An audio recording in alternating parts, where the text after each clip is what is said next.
Hi guys. आज का हमारा टॉपिक है characteristic of the electric field lines. जैसा कि हमने पढ़ा था कि हमारी इलेक्ट्रिक फील्ड लाइंस होती हैं तो इनकी कुछ कैरेक्टरिस्टिक्स भी होती है और डिफरेंट डिफरेंट शेप में भी होती हैं, तो आज हम लोग उसके बारे में डिस्कस करेंगे। ओके, तो बात करते हैं characteristic of the electric field lines. तो इलेक्ट्रिक फील्ड लाइंस की कैरेक्टरिस्टिक क्या क्या होती है।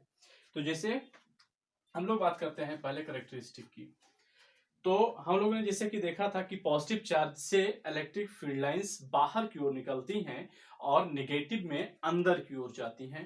तो हम कह सकते हैं कि electric field lines is started from the positive charges and terminate at the negative charges like this.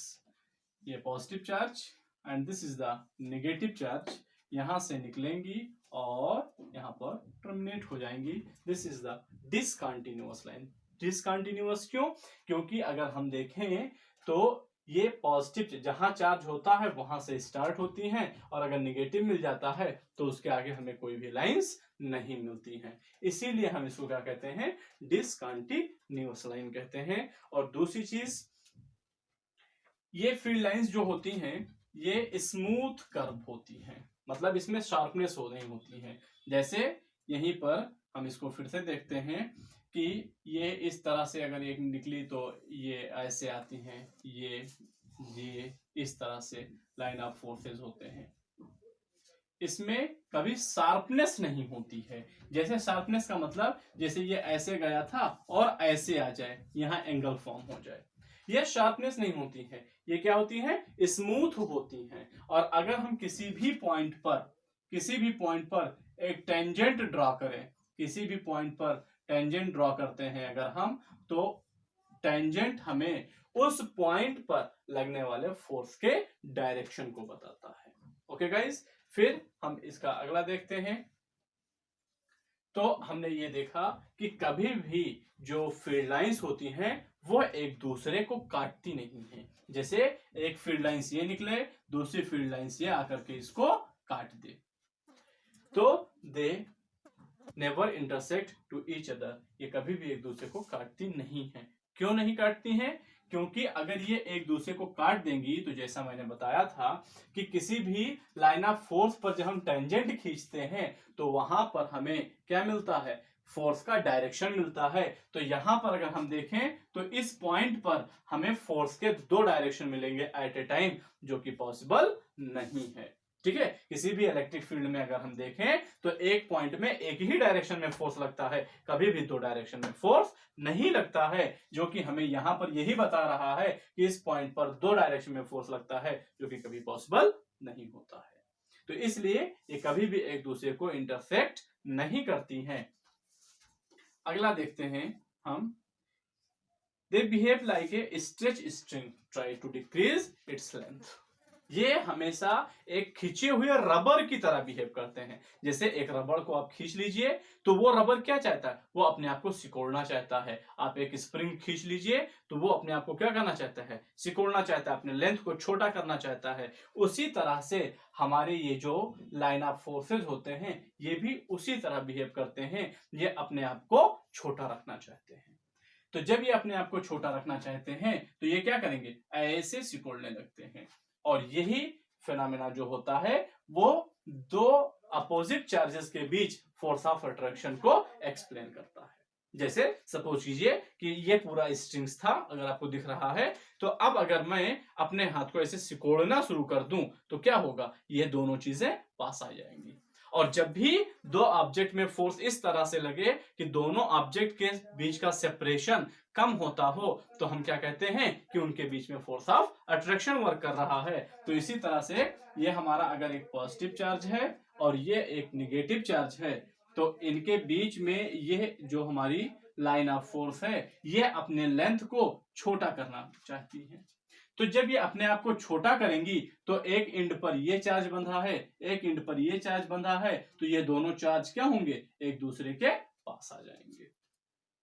इसी तरह से जो सिमिलर लाइन होती हैं वो लेटरली एक दूसरे को क्या करती हैं? रिपल करती हैं। जैसे एक पॉजिटिव चार्ज ये और दूसरा पॉजिटिव चार्ज ये, तो ये इसको क्या करना चाहता? ये चाहता तो इसको ऐसे काट देता, पर ये काटते नहीं है, ये क्या होते हैं, लिटरली रिपल करते हैं, यानी ये इस पर परपेंडिकुलर फोर्स लगाएगा, ये इस पर ऐसे परपेंडिकुलर फोर्स लगाएंगे। एग्जांपल के तौर पर ये देखिए, अगर ये चार्ज हैं और ये लाइन ऑफ फोर्स हैं, तो ये चार्ज थे तो ये लाइन ऑफ फोर्स ऐसे हो जाते हैं। अब ये इसको पुश करता है और ये इसको पुश करता है, जिसकी वजह से ये ऐसे हो जाते हैं। सीधा होना चाहते थे, ये ऐसे पीछे हटे, ये चार्ज थे ना, तो ये देखो ये दोनों चार्ज अभी ये पास हैं, जब ये एक दूसरे को रिपल करते हैं, पुश करते हैं, तो ये देखो चार्ज के बीच का सेपरेशन बढ़ गया। इससे हमारा क्या एक्सप्लेन होता है, हमारा फोर्स ऑफ रिपल्शन एक्सप्लेन होता है। तो इस तरह से हमने ये देखा कि जो हमारे लाइन ऑफ फोर्सेस होते हैं, जो सेम लाइन ऑफ फोर्स होते हैं, वो एक दूसरे को रिपल करते हैं, इसीलिए जो सेम चार्जेस होते हैं उनके बीच में फोर्स ऑफ रिपल्शन लगता है। ओके, तो इस तरह से हमारे चार्ज के लाइन फोर्सेस के बहुत सारे कैरेक्टरिस्टिक्स होते हैं। तो ये इनके कैरेक्टरिस्टिक्स हैं। हम और भी बात करते हैं, जैसे क्राउडिंग। तो जो लाइन की क्राउडिंग होती है वो हमें रिलेटिव इंटेंसिटी को बताती है कि किस पॉइंट पर हमारा, जैसे यहां से एक चार्ज हम देखते हैं, जैसे एग्जांपल के तौर पे ये देखिए, ये आपका एक चार्ज है, तो यहां से ये इलेक्ट्रिक फील्ड लाइन से ये इस तरह से है।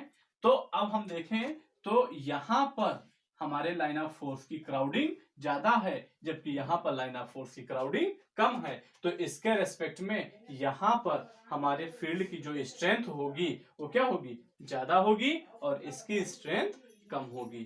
तो ये हो गए। अब हम different shape of line of charge देखते हैं कि हमारे इलेक्ट्रिक फील्ड के डिफरेंट डिफरेंट शेप कैसे होते हैं। ठीक है, तो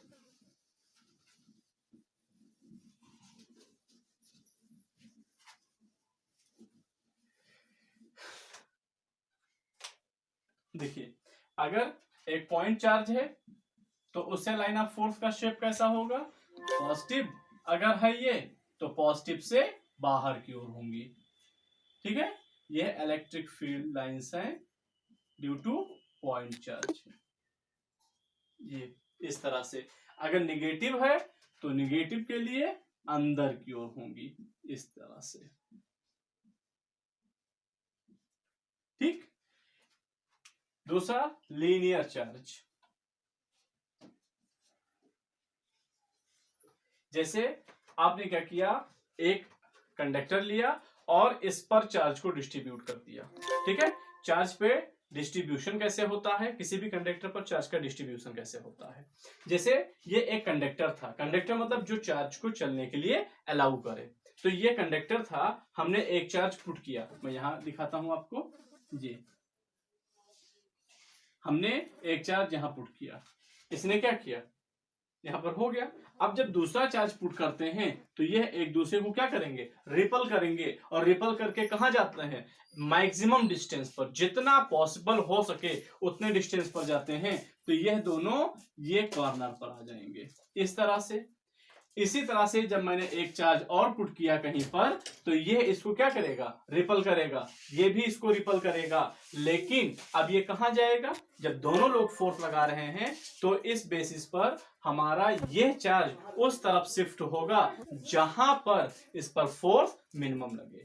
तो इनके बीच का डिस्टेंस कम है इसलिए फोर्स ज्यादा होगा, इसके बीच का डिस्टेंस कम है तो ज्यादा है इसलिए फोर्स कम होगा। तो ये नीचे की ओर शिफ्ट होगा और वहां जाकर रुक जाएगा जहां पर इनके बीच का डिस्टेंस इक्वल हो जाएगा। चार्ज जब डिस्टेंस इक्वल हो जाएगा तो चार्ज तो पहले से ही सेम थे, डिस्टेंस भी सेम हो गए, तो जितना फोर्स ये नीचे की ओर लगाएगा उतना ही ये चार्ज इस पर फोर्स ऊपर की ओर लगाएगा और नेट फोर्स 0 हो जाएगा।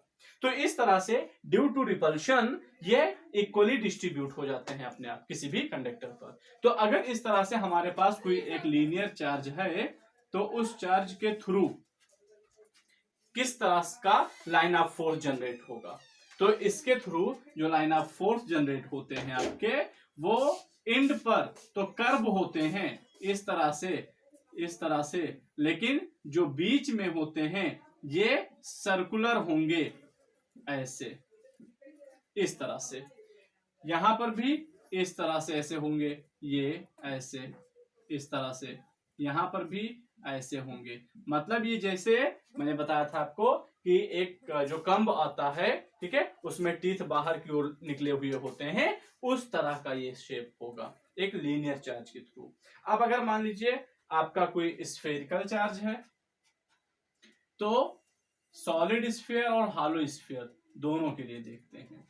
तो जो सॉलिड स्फीयर होते हैं, तो अगर वो कंडक्टर है, हमारा स्फीयर जो है वो अगर एक कंडक्टर है, तो हम जानते हैं जैसा कि मैंने बताया कि हम उसको जो भी चार्ज देंगे वो एक दूसरे पर क्या करेंगे, फोर्स ऑफ रिपल्शन अप्लाई करेंगे, और उस रिपल्शन की वजह से हमारे चार्ज कहां आके पहुंच जाएंगे, इस सरफेस पर आकर पहुंच जाएंगे। ऐसे ये सब सरफेस पर आ जाते हैं।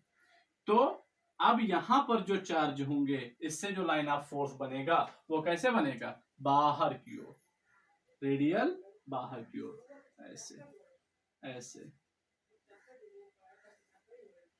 ऐसे जी, ठीक है।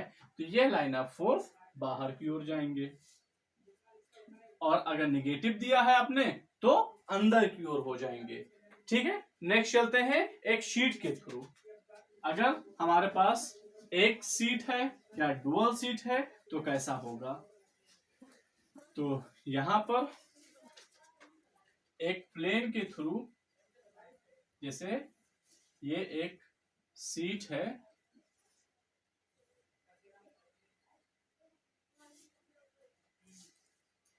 ये, ठीक है। तो अगर यहां पर आपने पॉजिटिव चार्ज दिया है इस तरह से, अगर आप एक पॉजिटिव चार्ज देते हैं तो पॉजिटिव चार्ज के थ्रू यहां कॉर्नर पर तो बेंड हो जाया करेंगे। जैसे ये प्लेन शीट है, इस पर हमने अगर चार्ज को डिस्ट्रीब्यूट किया तो ये कॉर्नर वाले चार्ज के जो लाइन ऑफ फोर्स होंगे वो थोड़ा थोड़ा बेंड हो जाएंगे, लेकिन जो सेंटर पर होंगे वो एकदम स्ट्रेट होंगे, इधर बाहर की ओर। सेंटर वाले हमेशा बाहर की ओर होंगे इस तरह से, कॉर्नर वाले तो बेंड हो जाएंगे, ये वाला बेंड हो जाएगा ऊपर, ये इधर बेंड हो जाएगा इस तरह से, ठीक है, ये इधर बेंड हो जाएगा, लेकिन जो बीच में है वो एकदम सीधे होंगे। इसी तरह से अगर ये माइनस होता,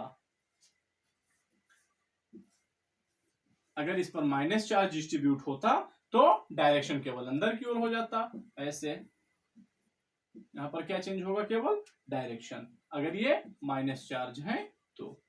इस तरह से माइनस चार्ज डिस्ट्रीब्यूटेड है तो इनका जो इलेक्ट्रिक फील्ड होगा वो अंदर की ओर होगा। और अगर हम दोनों प्लेट को एक साथ रख देते हैं, अगर दोनों प्लेट को हम एक साथ रख देते हैं, ये इस तरह से,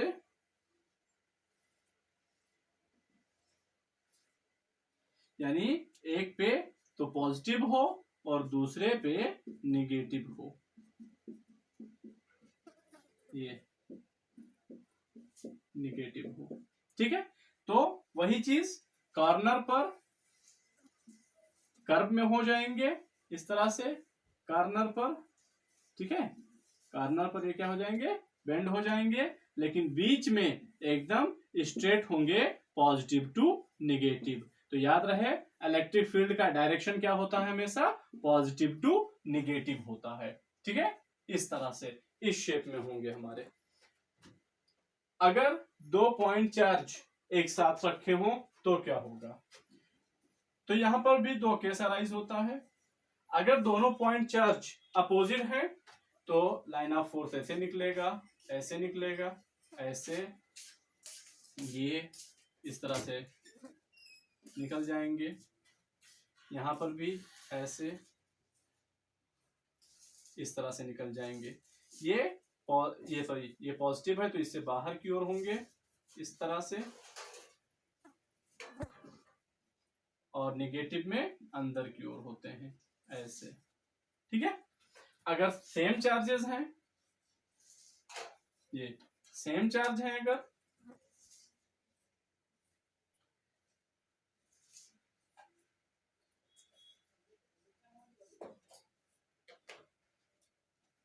इस तरह से, तो यहां पर ये जो एक दूसरे को इंटरसेक्ट कर रहे थे ये ऐसे रिपल हो जाएंगे, ये इन पर फोर्स इधर लगेगा, इस पर फोर्स इधर लगेगा बाहर की ओर, बाहर की ओर इस तरह से। इधर वाला जो ऐसे निकलेगा, इसका जो इधर आएगा, ये भी ऐसे रिपल हो जाएगा, ये भी ऐसे रिपल हो जाएगा। ठीक है, ये इंटरसेक्ट तो बिल्कुल भी नहीं करेंगे, ऐसे रिपल हो जाएंगे और यहाँ बीच में कोई भी लाइन नहीं होगा। तो ये हो गए different different shape of lines. ठीक है, तो अब इसके बाद आता है हमारा इलेक्ट्रिक डाइपोल। ठीक, अब हम